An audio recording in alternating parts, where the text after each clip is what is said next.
서 15장 9절과 10절 말씀을 본문으로 해서 나의 나된 것 이와 같은 제목으로 함께 은혜 나누기 원합니다. 제목 한번 따라 주시기 바랍니다. 나의 나된 것, 나의 나된 것. 나 같은 죄인이 하나님께 택함 받아 구원받고 하나님의 자녀가 된 것은 일생일대의 기적이고 축복이고 은혜입니다. 예수를 믿고 난 다음 오늘 이 시간까지 되어진 모든 것들이 다 주님의 은혜로 된 것입니다. 고통과 고난, 실패의 경험까지도 연단과 축복의 과정이었음을 우리는 기억해야 할 것입니다. 우리들은 언제나 이 놀라운 하나님의 은혜에 대한 넘치는 감사로 주 앞에 나가야 합니다. 한 해를 돌아보면서 사도 바울의 고백을 통하여 우리 자신을 살펴보기 원합니다. 사도 바울은 고린도전서 15장 9절에 자기 자신을 가장 작은 자라고 말을 했습니다. 나는 가장 작은 자이다. 15장 9절에 나는 사도 중에 가장 작은 자라, 나는 하나님의 교회를 박해하였으므로 사도라 칭함받기를 감당하지 못할 자니라. 위대한 사도 바울이 자신을 사도 중에 가장 작은 자라고 고백을 한 것입니다. 예수님 이후에 기독교 역사에서 가장 큰 영향을 끼친 사람이 바로 사도 바울입니다. 신약성경 27권 가운데 13권을 사도 바울이 기록합니다. 히브리서도 사도 바울의 영향을 받아서 기록된 것이기 때문에 어떻게 보면 14권이 사도 바울이나 사도 바울의 영향을 받은 사람에 의해서 쓰여진 책입니다. 세 차례나 소아시아 일대와 유럽 지역을 순회하면서 복음을 전파하여 수많은 영혼이 주님께로 돌아 나왔습니다. 가는 곳마다 교회를 세우고 그 지역을 복음화했습니다. AD 60년경 네로 황제 시대에 그가 목베임 당에 순교할 때까지 주님께서 맡기신 그 사명을 감당해 최선을 다했던 위대한 하나님의 종이었습니다. 그러한 위대한 사도 바울이 자신을 가리켜 스스로 가장 작은 자라고 고백하고 있는 것입니다. 그는 한때 본래 열심히 앞서서 교회를 핍박하는데 앞장섰던 사람입니다. 스데반 집사가 순교할 때 거기 증인으로 서 있었고 남녀를 불문하고 예수 믿는 사람을 붙잡아 감옥에 집어넣었습니다. 뿐만 아니라 대제사장에게 고문을 받아서 다메섹까지 가서 예수 믿는 사람을 붙잡아 오려고 했던 사람입니다. 그렇게 주님의 몸된 교회를 핍박하던 바울을 예수님이 찾아오셔서 만나주시고 그를 사도로 삼으신 것입니다. 이 놀라운 은혜 감사해서 그 누구보다도 우리 주 예수님을 위해서 목숨 바쳐 헌신 충성한 위대한 하나님의 사람이 되었습니다. 사도 바울은 은혜를 체험하고 난 다음 고백합니다. 난 아무것도 아닙니다. 은혜 받을 자격이 없는 내가 이렇게 은혜 받았으니 나는 죄인 중에서도 죄인의 괴수 두목과 다름이 없습니다. 그는 고백을 합니다. 디모데전서 1장 15절에 그는 말하기를 빛보다 모든 사람이 받을 만한 이 말이여 그리스도 예수께서 죄인을 구하시려고 세상에 임하셨다 하였도다. 죄인 중에 내가 괴순이라. 죄인 중에 내가 괴순이라. 내가 죄인 중에 두목이라고 말한 것입니다. 그는 훌륭한 가문에서 태어났습니다. 나면서부터 로마 시민권을 가진 부유한 집안이었습니다. 또 그는 훌륭한 지식의 배경을 갖고 있었습니다. 당시 최고의 학자인 가말리알 밑에서 공부한 사람입니다. 누구보다도 율법을 온전히 지키려고 힘썼던 경건한 바리새인이었습니다. 하나님을 향한 열심이 많았던 사람입니다. 그렇게 생각해 보면 우리 대부분은 사도 바울보다 너무나 부족한 것이 많은 사람들입니다. 바울과 비교하면 비가 되지 않을 아주 허물 많고 연약한 사람들입니다. 사도 바울만 작은 자가 아니라 우리 모두가 작은 자이고, 사도 바울만 죄인이 아니라 우리 모두가 하나님 앞에 죄인인 것입니다. 우리가 우리 주님 앞에서 나는 아무것도 아닙니다 그걸 깨달을 때, 그때 큰 은혜가 임하게 되고 넘치는 감사로 나아갈 수 있게 되는 것입니다. 진정한 감사는 내가 아무것도 아님을 고백할 때 시작되는 것입니다. 사람들이 다 자기 중심적인 삶을 삽니다. 나는 잘났다 하는 이 생각이 고집과 교만, 개인 이기주의로 자기 이끌어가서 늘 문제와 씨름하며 고통의 삶을 살아가게 되는 것입니다. 자아가 강한 사람들은 쉽게 다른 사람들에 어울리지 아니하고, 다른 사람이 무엇라 말하면 상처받고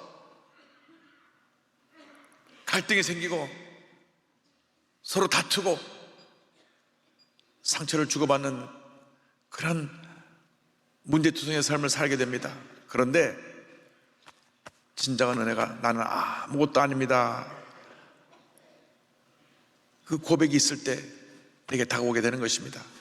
나의 고집과 교만과 이기주의와 강한 자존심이 죽고 나면 그때 주님이 주시는 평안함이 임하게 되는 것입니다. 기쁨이 넘쳐나게 되는 것입니다.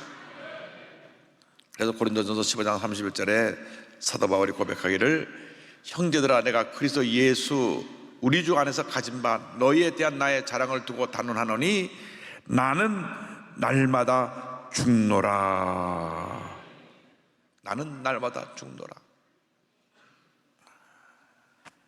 고집과 교만으로 가득 차 있는 이 내 자신을 날마다 십자가에 못 박아 죽고 내 안에서 예수님과 함께 부활한 새 사람이 다시 살아나서 내 자신을 점령할 때 하나님의 큰 은혜가 임하게 되는 것입니다. 이 은혜를 체험하게 되기를 바랍니다. 나는 아무것도 아닙니다. 주님 안에 나의 모든 것이 되십니다. 할렐루야. 그래서 사도 바울은 나는 가장 작은 자라고 말하고 나아가서 그는 나의 나된 것은 다 주님의 은혜라고 고백합니다. 나의 나된 것은 주님의 은혜입니다. 15장 10절에 그러나 내가 나된 것은 하나님의 은혜로 된 것이니 내 것인 그의 은혜가 헛되지 아니하여 고백합니다.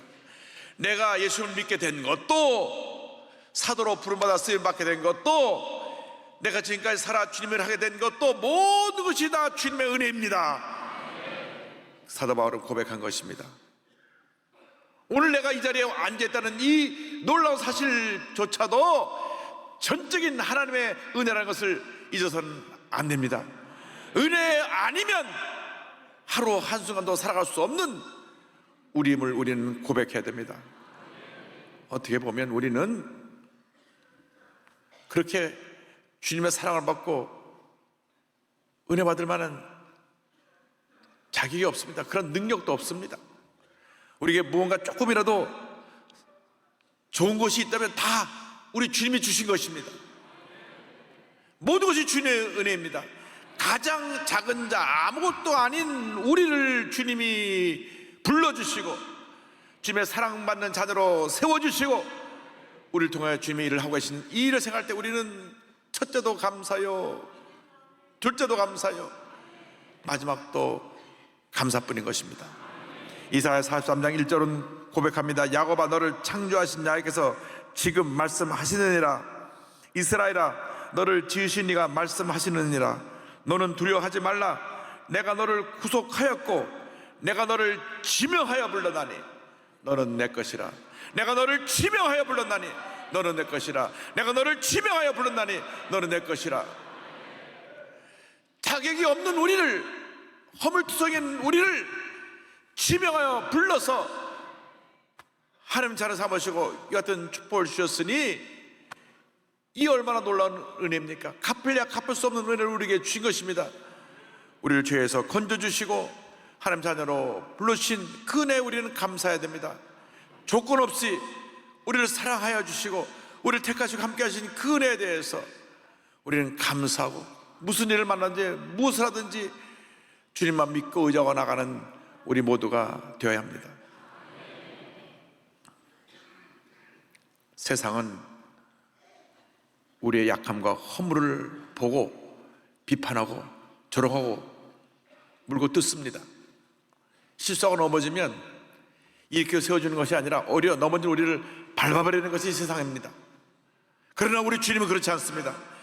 내가 약해서 내가 넘어지고 쓰러져도 위대하신 하나님이 우리를 붙들어주시고 일으켜 주시는 것입니다. 우리와 함께 하시고 모든 환난과 고통과 어려움에서 우리를 건져주시는 것입니다. 우리가 주님의 자녀가 된 것은 전적인 하나님의 은혜요, 주님 우리를 택하셨기 때문에 이 같은 놀라운 축복된 삶을 살아가고 있다는 것을 우리는 잊지 말아야 합니다. 이사야 44장 1절과 2절은 말씀합니다. 나의 종 야곱, 내가 택한 이스라엘아, 이제 들으라. 너를 만들고 너를 모태에서부터 지어낸 너를 도와줄 야훼가 이같이 말하노라. 나의 종 야곱, 내가 택한 여수르나 두려워하지 말라. 나를 만드신 주님이 두려워하지 말라고 말씀하십니다. 내가 나야 된 이 모습 이 자체는 내가 어떤 능력이 있고 세상에게 사람들에게 존경받는 것이 아니라 창세전에 우리를 택하시고 우리를 자녀 삼으시고 무조건적으로 우리를 사랑하셨기 때문에 그 놀라운 사랑 가운데 우리가 오늘 여기까지 오게 된 것입니다. 에베소 1장 4절과 5절은 설명합니다. 곧 창세전에 그리스도 안에서 우리를 택하사 우리로 사랑 안에서 그 앞에 거룩하고 흠이 없게 하시려고 그 깊으신 뜻대로 우리를 예정하사 예수 그리스도로 말미암아 자기의 아들들이 되게 하셨으니, 이 세상이 지어지기 전에 우리를 이미 예정하시고 택하시고 자녀 삼으셨어. 우리가 태어날 때부터 지금까지 그 놀라운 은혜 가운데 우리를 인도해 주고 계신 이 사랑을, 이 은혜를 감사하고 또 감사해야 됩니다. 죄인 되었던 우리를 하나님 자녀 삼아 주시사 풍성한 은혜를 베풀어 주신 그 놀라운 주님의 축복에 대하여, 은혜에 대하여 한평생 감사하고 또 감사하며 살아가는 우리 모두가 되어야 합니다.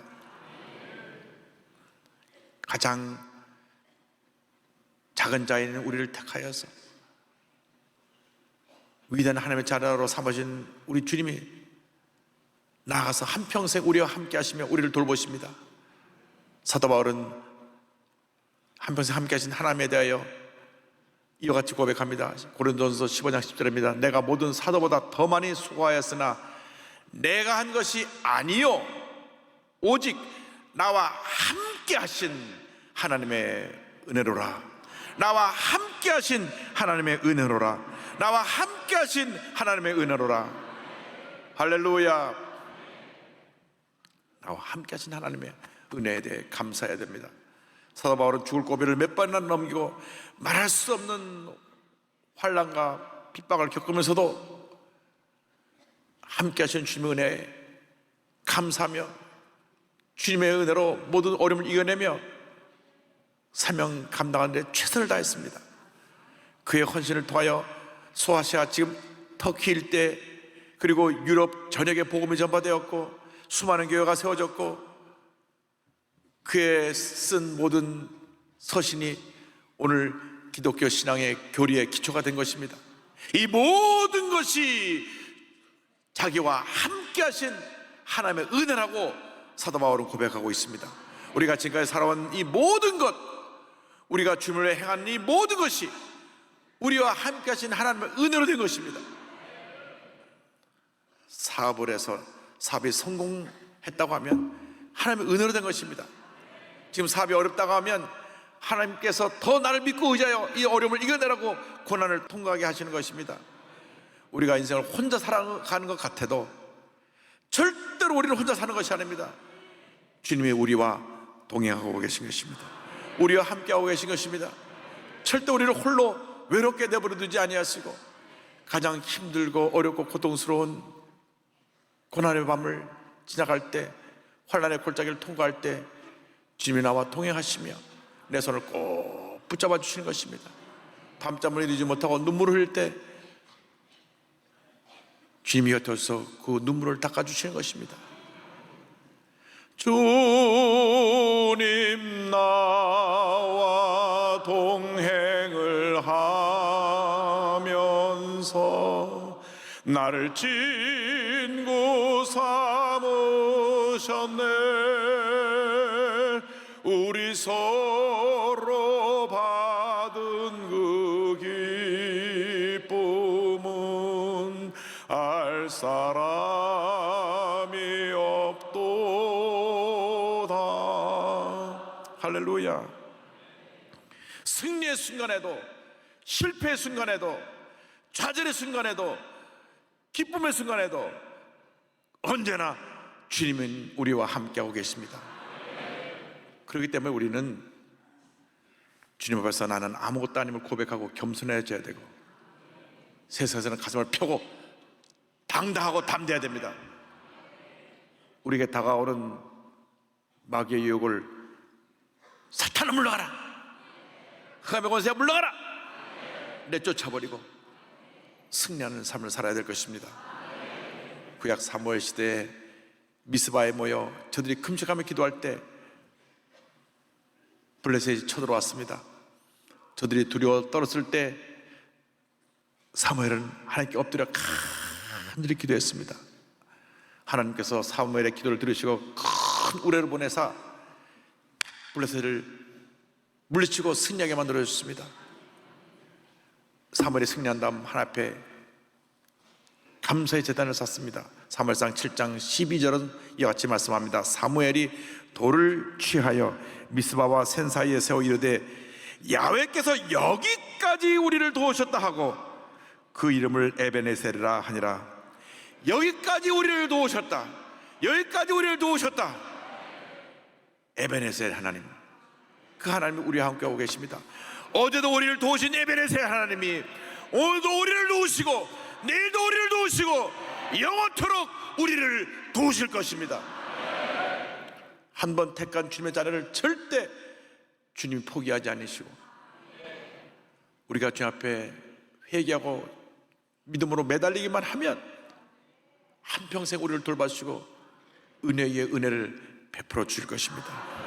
시편 121편 7절과 8절은 이와 같이 고백합니다. 야훼께서 너를 지켜 모든 환난을 면하게 하시며 내 영혼을 지키시리로다. 야훼께서 너의 주님을 지금부터 영원까지, 지금부터 영원까지, 지금부터 영원까지 지키시리로다. 할렐루야, 할렐루야. 지금부터 영원까지 지키시리로다. 요즘 경제적으로 어려움을 겪는 분들이 참 많이 있습니다. 또 사업이 어렵고 가족 중에 또 아픈 가족이 있어서 아픈 가족으로 인하여서 온 가족이 밤잠을 제대로 하지 못하며 걱정하며 기도하는 가족도 있습니다.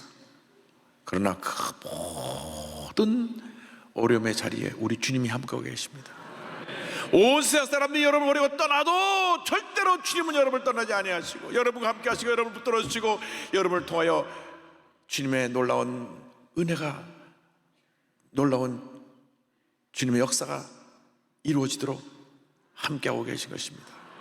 온 세상 날 버려도 주 예수 안 버려 끝까지 나를 돌아보시니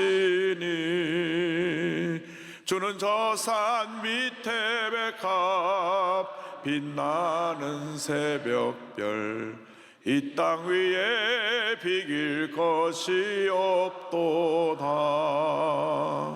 할렐루야. 여러분, 선교사님들이 주님이 함께하지 아니하시면 그 귀한 일을 감당할 수가 없어요. 저는 우리 교회 와서, 우리 대한민국에 와서 정말 일생을 바쳐 자녀들을 희생하고 본인도 병으로 일찍 세상을 떠나게 되고 가족도 그런 고난을 겪으면서도 주님과 동행하며 귀한 사역을 감당하던 많은 선교사님들의 글을 보면서 큰 감동을 받습니다. 우리나라의 결핵 퇴치에 앞장섰던 선교사님이 닥터 카팅턴, 하버드 카팅턴 선교사님인데 1949년 한국에 와서 25년 동안 이분이 결핵 환자를 치료하기 위해서 온갖 노력을 기울이고 자기 삶을 바쳐 헌신했습니다. 그래서 이분으로 말하면 우리나라 결핵이 사라졌다고 해도 과언이 아닙니다. 지금은 그 린턴 그 선교사님 가족이 이어가고 있는데요. 워낙 이분은 머리가 좋은 분입니다. 미국의 명문 코넬 대학이라고 하는 대학이 있는데 코넬 대학에 의과대학을 나와갖고 아버지가 하던 병원을 물려받기로 되어 있었는데 인턴을 하는 가운데 야고보서 4장 10절 말씀이 탁 부딪혀왔어요. 사람이 선을 행할 줄 알고도 행하지 아니하면 죄니라. 내가 의술을 배우는 것은 사람의 생명을 살려고 하는 것인데 내가 나 혼자 잘 되는 것이 중요한 것이 아니고 내가 하나님 영혼에서 선교사가 되어야 되겠다. 그래서 미국 남장로교회 파송을 받고 1949년 한국에 들어옵니다. 한국에 들어와서 6.25 전쟁을 치르면서 가난하고 헐벗고 굶주리고 고통당하는 사람들의 친구가 되어주고 고아들의 아버지가 되어주고 결핵 환자들의 아버지가 되어서 저들을 치료해주고 저들을 예수님의 사랑으로 돌보아 주었습니다.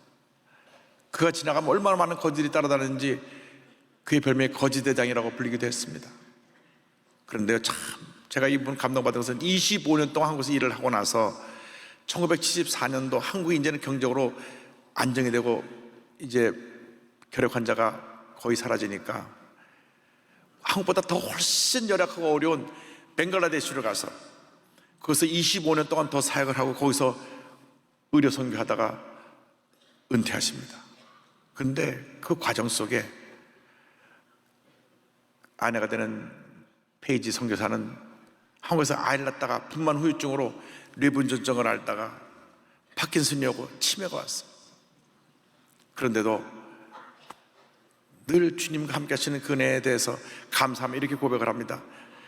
주가 내게 주신 복을 세어보아라는 말은 특휘하게 나오는 이 시대에도 여전히 가장 좋은 이야기입니다. 주님의 은혜를 늘 헤아리면서 감사하고 또 감사하고 또 감사했습니다. 2003년 83세로 일기로 주님 앞에 부르심을 받았는데 그가 죽기 전에 내 묘비에 이렇게 써달라고 하는 글이 남겨져 있습니다. 내가 결코 너희를 버리지 아니하고 너희를 떠나지 아니하리라. 히브리서 13장 5절입니다. 내가 결코 너희를 버리지 아니하고 너희를 떠나지 아니하리라. 내가 결코 너희를 버리지 아니하고 너희를 떠나지 아니하리라. 내가 결코 너희를 버리지 아니하고 너희를 떠나지 아니하리라. 우리 호빗하는 그날까지 우리 하와 함께 하신 주님을 꼭 붙잡고 믿음으로 전진 또 전진하여 가장 작은 자인 나를 오늘의 나로 만들어주시고 주님의 영으로 사용하시는 우리 주님을 위해서 충성 헌신 봉사하다가 주님 오라 부르실 때 기쁨으로 주님을 맞이하는 여러분 되시기를 주님의 이름으로 축원합니다. 축원합니다. 축원합니다.